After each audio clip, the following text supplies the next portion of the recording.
Rama Rama Hare Hare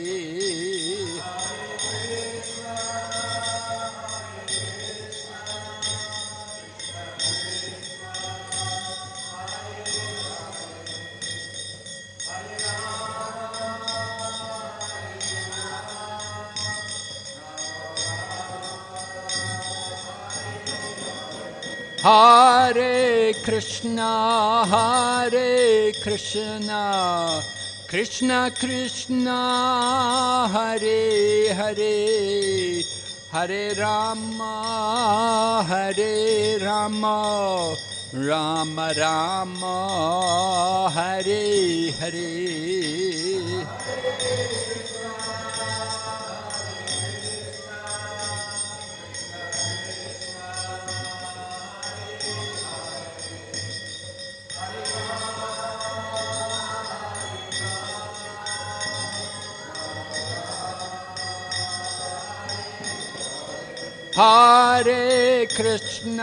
Hare Krishna, Krishna Krishna, Hare Hare, Hare Rama, Rama Rama, Hare Hare.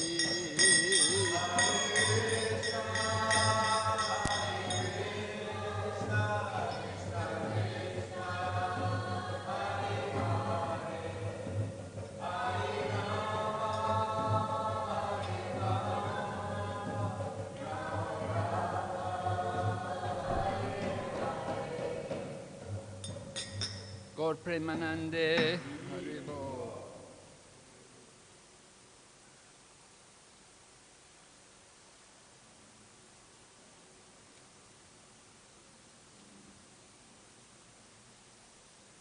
Nama Om Vishnu Padaya Krishna Prastaya Bhutale Srimati Bhakti Vedanta Swami Iti Namane Namaste Saraswati Devi Gauravani Picharine Nirvisesha Shunyavadi Paschatya Deshatarine.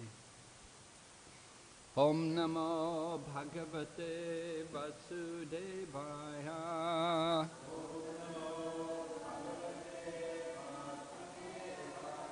Om Namo Bhagavate Vasudevaya.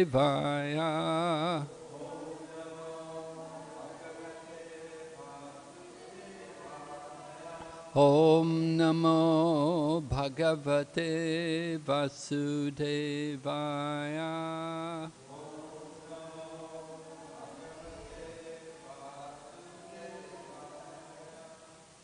So today being the occasion of Ganga Puja, we've been asked to speak some of the glories of Mother Ganga. So the descent of Mother Ganga is described to us in Srimad Bhagavatam. How Maharaj Sagar was performing Ashwamedha Yagya, and at one point the horse went missing. So he solicited his sons to go and find the horse. So the sons were a large number of sons. They went to look for the horse, and they found the horse beside Lord Kapila. Lord Kapila was sitting meditating. And because Lord Kapila, he teaches Sankhya Yoga. And Sankhya Yoga is essentially meditation along with Sankhya philosophy, analyzing the material elements. So Lord Kapila was engaged in meditation, and the horse was near him, and the sons of Sagar, they thought that Lord Kapila was responsible for taking the horse. So that was very offensive on their part. Not only did they think he was responsible for taking the horse, but they were prepared to do some physical harm to Lord Kapila. So as a result of their offense against the Supreme Lord, the fire of offense burned their bodies to ashes. Not that Lord Kapila burned them to ashes. Lord Kapila is the Supreme Lord. He's not going to exhibit anger or anything like that, but it was the offense on the part of the sons of Sagar which caused their own bodies to be burned to ashes. So the only way in which these sons of Maharaj Sagar could be relieved from their offense was to bring Mother Ganga down. Mother Ganga was flowing in the heavenly planets as the Mundakini. And Mundakini, this water, is actually the water from the causal ocean, which had washed the lotus feet of Lord Vamanadev when he took his 3 steps of land, or when he took one of the steps anyway. It pierced the covering of the universe, and with the piercing of the covering of the universe, it allowed the water of the causal ocean to come in. And that water was flowing in the heavenly planets as the Mundakini, and it comes down to earth in the form of Mother Ganga. But in order for Mother Ganga to come down to the earth planet, some great austerities were required.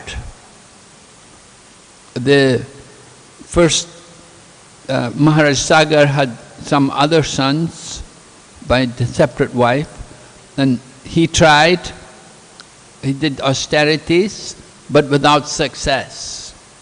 And then his descendant, his sons tried.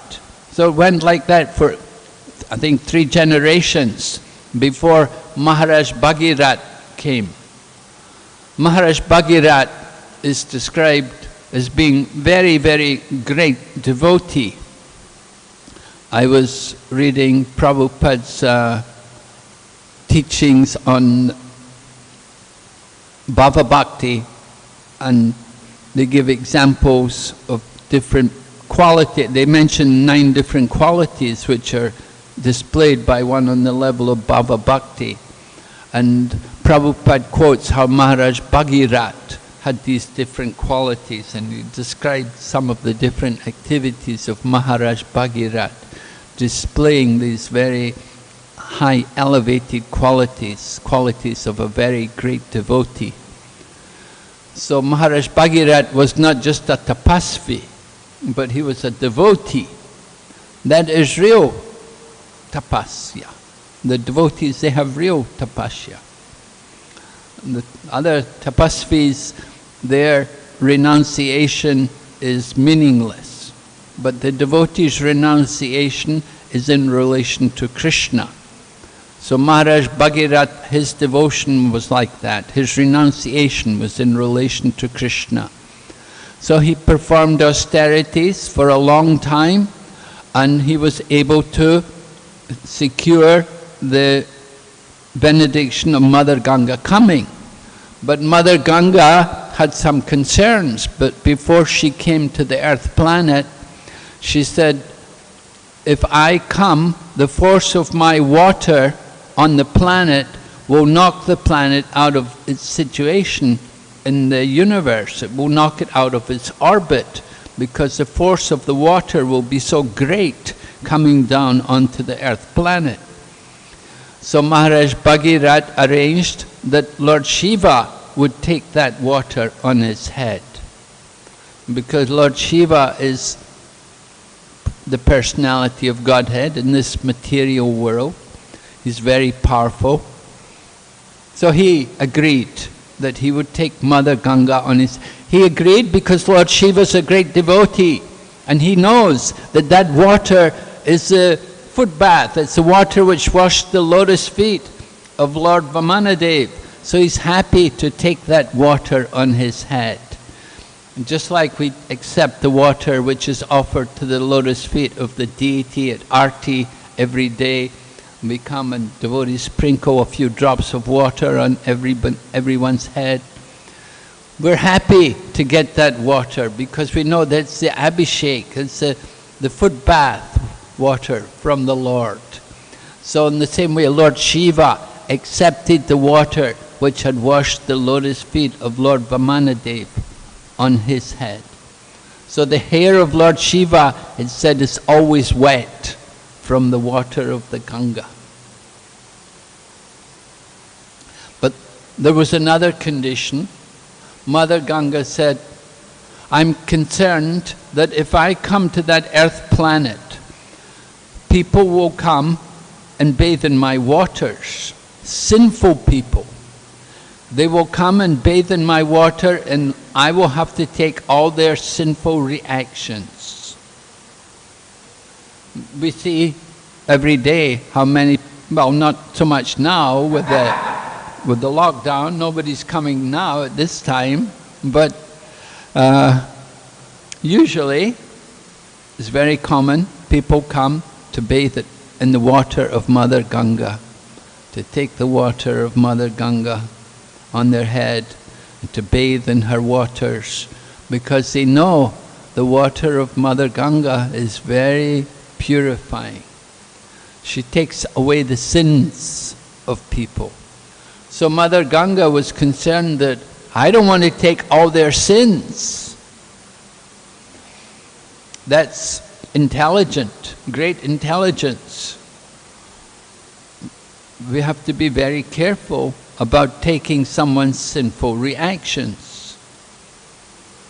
Prabhupada mentions about how at the time of initiation, a spiritual master accepts a person as his disciple, and the disciple promises to strictly follow regulative principles. And if they don't follow, then the spiritual master has to take some of the consequences for their sinning. And even at the time of initiation, it said the spiritual master accepts the karma of that person. So we're very cautious about awarding initiation to people. If they're not properly qualified, if they have not properly prepared themselves for spiritual initiation, then we don't want to give them initiation. So we try to be very careful in giving people initiation. At the same time, you want to encourage people in their Krishna consciousness, you want to try to help them progress, and you want to give them some enthusiasm. So sometimes the spiritual masters often, they show mercy and they may accept people, although there may be some doubt. But generally, we're very cautious about giving initiation to people. Because taking someone's sinful reactions is not a very pleasant thing. It doesn't make life more comfortable for people. Anyway, Maharaj Bhagirat told Mother Ganga that, no, if you come, yes, sinful people may bathe in your water, but great saintly persons will also come and bathe in your water.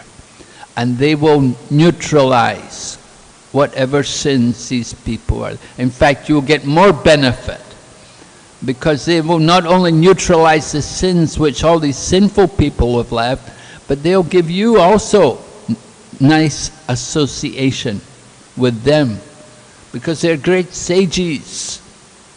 And we see many saintly people for many thousands of years have had the habit to reside on the banks of the river Ganga. From all the way up from Gangotri, Hardwar, down Allahabad, so many places. Everywhere you go along the Ganga, we'll see people, saintly people, often reside there on the banks of Mother Ganga.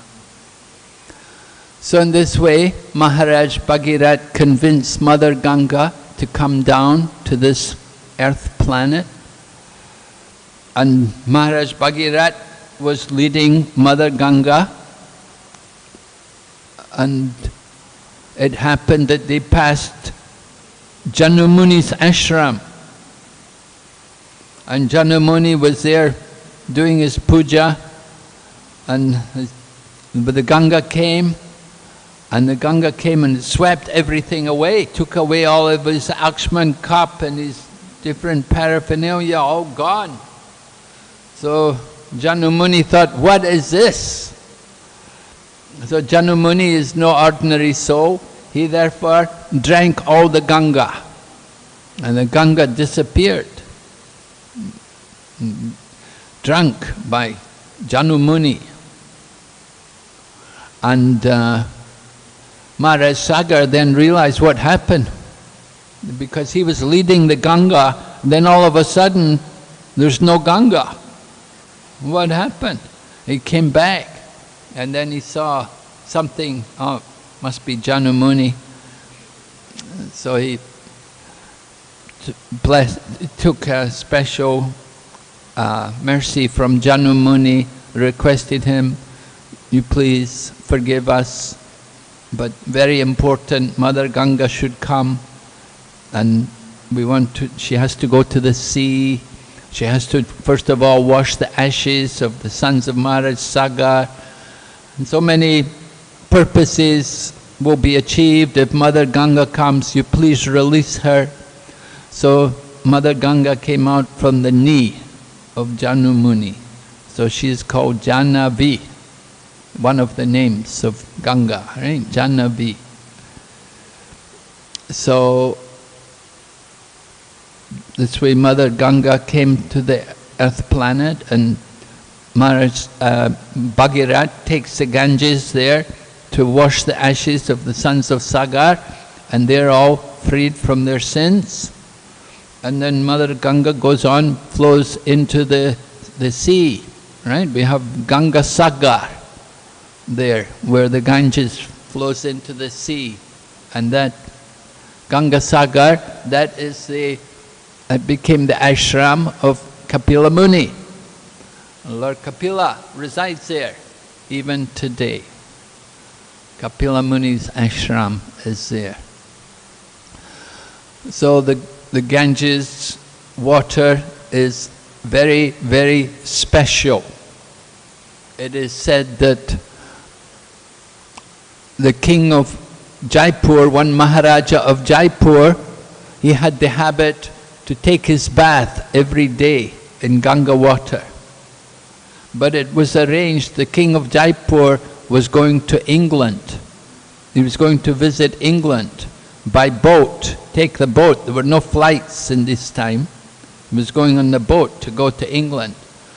So he wanted to still take his bath in Ganga water every day. So he had a special lota made.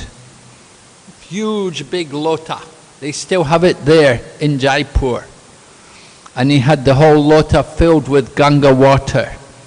And so he went to England, stayed there some time, then came back. Every day he took his bath in Ganga water. Some people have that kind of devotion. There are some great devotees of Mother Ganga, like Pundarik Vijayanidhi. They say he was a great devotee of Mother Ganga. He would feel very sorry to see the people using soap in the water of the Ganga. He would come and offer his obeisances to Mother Ganga. And he would feel very sorry to see how people are polluting the water of the Ganga. Vasudev Datta was also a devotee of Mother Ganga. Kolaveka Sridhar was a devotee of Mother Ganga. Kolaveka Sridhar would spend half of his income every day to worship Mother Ganga. Now some people, when they worship Mother Ganga, they worship for fruitive results. They want something, they want to get some material benefit. But devotees also worship Mother Ganga. They worship Mother Ganga to get love of Krishna. In the Chaitanya Charitamrita, Krishna Das Kaviraj describes that in the Kali Yuga, the Lord comes in the form of wood and as water. In the form of wood, the Lord comes as Jagannath, and in the form of water, he comes as Mother Ganga. Similarly, in Bhagavad Gita, in the 10th chapter, Vibhuti Yoga, Lord Krishna says, of flowing rivers, I am the Ganga.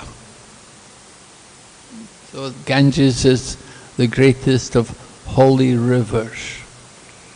In Queen Kunti's prayers, in Srimad Bhagavatam, she says, Twayi me nanya vishaya madir madhu pate sakrit ratimudva tambada gange voga mudanvati. That as the Ganges forever flows to the sea, let my attraction be born to you in the same spontaneous way. Just like when we go to Ganga, it's always flowing, right? It's always strong current. You go there in the Ganga and you try to swim, you go that, but you're taken down. So it's always flowing, can carry even the elephant. One time that we were taking the elephant to the Ganga and she got stuck in the Ganga, couldn't get out for a while. It was a big problem. Remember that time? Yeah? It was, and she was very upset, and everybody was there, nobody could do anything. So big elephant, what can you do, you know? But finally they got the idea, let her float down a little bit where there's some pebbles, where the ground is more firm, and then she could get out. But when she did get out, she was very upset, and she didn't eat for 3 days. But gives you some idea how strong the current is, you know, that even big elephants can get problems there.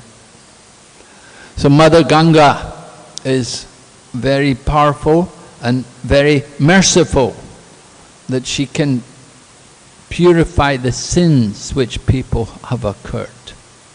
But we don't want to take advantage of that.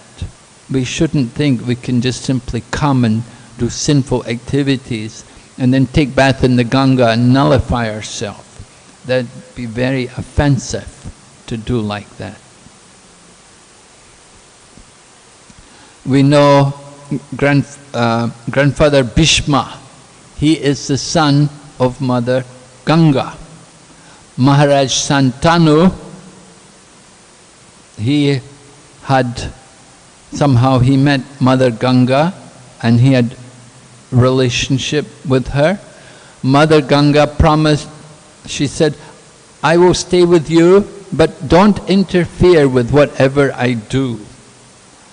And so while they were together, she delivered children, one after another. And each time she delivered a child, she would take the child and throw it in the Ganga. So one after another, 7 children were thrown in the Ganga. And in this way, Maharaj Santanu was becoming very perplexed, because they were his children. He was conceiving them in her womb, but she was taking them and throwing them in the Ganga. So Maharaj Santanu was very upset. And finally, when the 8th child was delivered, he wouldn't let her take it. He said, no, I'm not going to let you throw this one in the Ganga.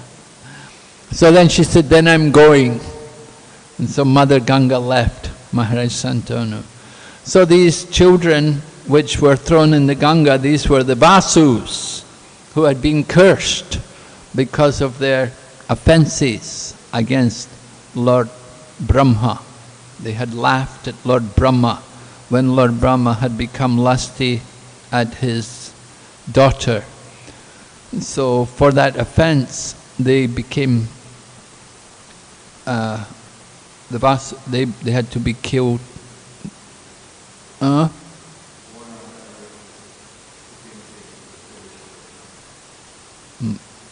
What did they say?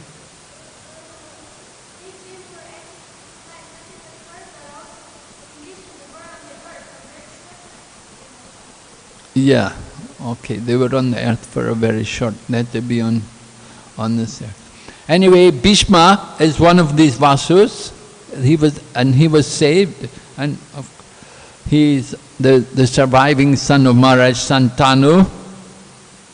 And later on, Santanu remarried because Ganga left him. And Ganga, that time Maharaj Santanu married Satyavati, and then they had the child was called Vishtravirya, and Vishtravirya was supposed to get married, and Bhishma went and got some wives for him, brought 3 sisters, Amba, Ambika, Ambalaka. And then the one woman said, well, I'm already engaged, I'm supposed to marry this other king. So he said, oh, okay, then you can go. And she went back, and when she went back, then her fiancé would have nothing to do with her because you've already been touched by another man, so I don't want you now. And so she came back to Bhishma and said, you should marry me. But Bhishma had vowed to be brahmachari. Anyway, in this way, then that woman came and in the Mahabharata, and she's responsible for the death of Bhishma. So all of these things, cursing, counter-cursing. There's a nice conversation takes place between Mother Ganga and Samudra, the ocean. When we go on parikrama, we go to Samudra Gar. Right? Samudra Gar, originally named Samudra Gati, where the ocean comes, Gati. So the ocean, the Samudra, had a conversation with Mother Ganga. And Samudra is telling Mother Ganga, you're so fortunate that you're able to see all the pastimes of Lord Chaitanya Mahaprabhu. That Chaitanya Mahaprabhu, the Supreme Lord, he's performing his pastimes in your waters. Every day he's coming and taking his bath there. Mother Ganga said to Samudra, no, I'm not so fortunate that he's going to take sannyas. He's going to leave me, and he's going to go to Puri, and he'll bathe in your waters every day. While he's here in Mayapur, he's bathing in my water, in Ganga, but when he takes sannyas, he'll go and live at Puri, and he'll bathe in the sea, the ocean every day. But Samudra told Mother Ganga, no, yeah, for some time it's like that. For some years he will bathe in my water, but he eternally resides here in Mayapur, in Navadvip Dham, because this is the Dham, and the Dham is the place where the Lord resides eternally. So Lord Chaitanya Mahaprabhu is always bathing in the water of the Ganga here. Not just for some time, he's always here in the Ganga, at the waters of, it's his eternal abode. So this nice conversation between the ocean and the Ganga took place there at Samudragar. Another interesting pastime which took place on the banks of the Ganga was when Keshava Kashmiri came. Keshava Kashmiri is Digvijay, conquering everywhere. And he had come to Navadvip to continue conquering all the Pandits, because Navadvip was the center of learning in the times of Chaitanya Mahaprabhu. So when all the Pandits heard that Keshava Kashmiri was coming and that he was Digvijay, then they all said, oh, I have to go somewhere. They all made excuses to leave or to go and hide, and they said, I'll come back after some time. Just they didn't want to meet Keshava Kashmiri, because Keshava Kashmiri was challenging everyone to debate. Because he's Digvijay, he's all conquering. So he came there in Navadvip, and only Nimai Pandit, practically he's the only one there, and he's only a teenager, young man. He'd opened his own school and he's teaching his students. And they're sitting on the bank of the Ganga. At the side of the Ganga, Lord Nimai Pandit is sitting there with his students and he's giving them class. When Keshava Kashmiri comes by with his procession, riding on an elephant with so many followers, a big entourage, and they all come. And so Keshava Kashmiri hears that up ahead is Nimai Pandit, and he's a learned scholar in Navadvip, although he's a young man. So Keshava Kashmiri comes to meet Nimai Pandit, and they discuss together. And Nimai Pandit requests Keshava Kashmiri, kindly compose some poetry in glorification of Mother Ganga. So Keshava Kashmiri immediately begins to recite poetry. Spontaneously, he composes verses in glorification of Mother Ganga. Prabhupada's very first disciple, maybe have you seen that movie, The World of Hare Krishna?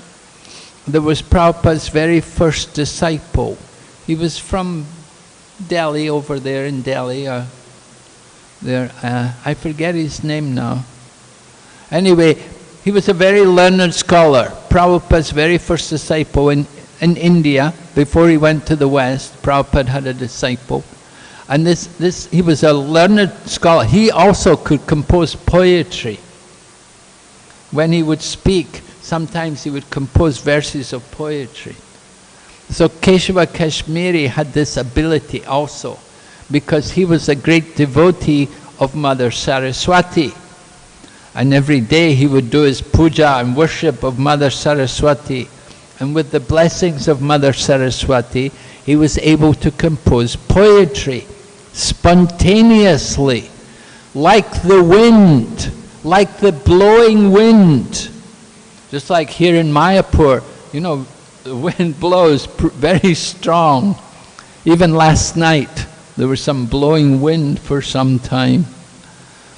So his poetry, like that. And so Nimai Pandit sat there and listened to him compose maybe 100 verses in glorification of Mother Ganga. And Nimai Pandit said, oh, this is very nice, you're really a great scholar. You have all the blessings of Brihaspati. Some people have that. But there are some faults in your poetry. And that was a stunner. It was like a slap in the face. And Keshava Kashmiri said, what? In my poetry, you dare to say there's some fault? Show me, tell me, where is this, what? And then Nimai Pandit says, yes, in the 63rd verse, you made these mistakes, there are these errors, there are... And Nimai Pandit not only had memorized the verses, but he had analyzed them grammatically, and he had found out the faults in them, and he explained them to Keshava Kashmiri. And in this way, Keshava Kashmiri was humbled in the presence of all the students and all of his followers. And so that night, Keshava Kashmiri prayed to Mother Saraswati, have I done some offense? I must have offended you. You let me be defeated by this young man. But Mother Saraswati told Keshava Kashmiri, no, he is no ordinary young man. He is my worshipful Lord and Master. So Keshava Kashmiri then came and he surrendered to Nimai Pandit. So this took place on the banks of the river Ganga here.